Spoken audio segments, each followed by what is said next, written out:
بسم اللہ الرحمن الرحیم علیہ صلی وسلم دائما ابدا علی حبیبک خیر خلق کلہم۔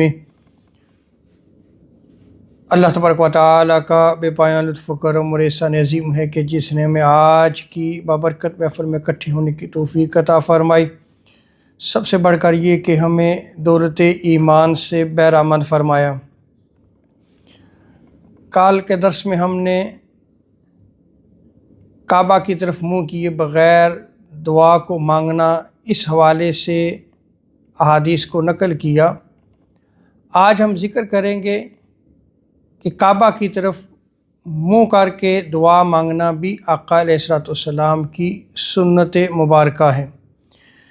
امام بخاری نے کتاب الدعوات میں جو باب قائم کیا ہے،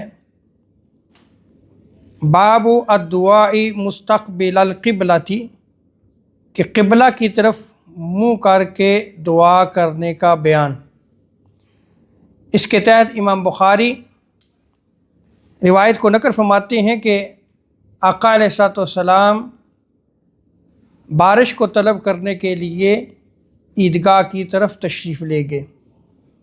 جب آقا علیہ الصلوۃ والسلام عیدگاہ میں پہنچے تو آقا علیہ الصلوۃ والسلام نے قبلہ کی طرف منہ کیا اور اپنی چادر کو پلٹا، اور حضور علیہ الصلوۃ والسلام نے اللہ تبارک و تعالیٰ کے حضور بارش کو طلب کیا۔ آقا علیہ الصلوۃ والسلام نے جب دعا فرمائی تو کعبہ کی طرف منہ کر لیا اور بارش کی دعا جو ہے وہ آپ علیہ الصلوۃ والسلام نے فرمائی۔ اس روایت میں اگر آپ غور کریں تو آقا علیہ الصلوۃ والسلام عیدگاہ پہنچ کر جب اللہ کے حضور دعا مانگتے ہیں تو کعبہ کی طرف آقا علیہ الصلوۃ والسلام نے اپنا منہ مبارک کر لیا۔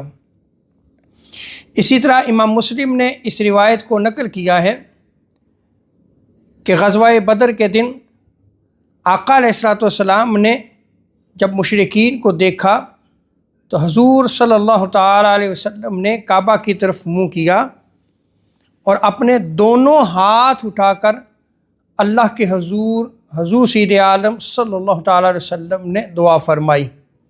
اس روایت میں بھی غور کریں تو کہ آقا علیہ الصلوۃ والسلام نے کعبہ کی طرف رخ کر کے دعا فرمائی۔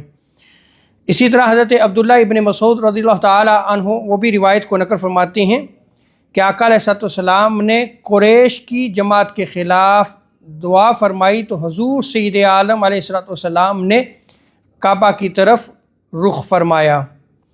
اسی طرح آقا علیہ الصلوۃ والسلام جب یالا کے مکان سے نکلے تو حضور سید عالم صلی اللہ تعالیٰ علیہ وسلم نے قبلہ کی طرف منہ کیا اور دعا فرمائی۔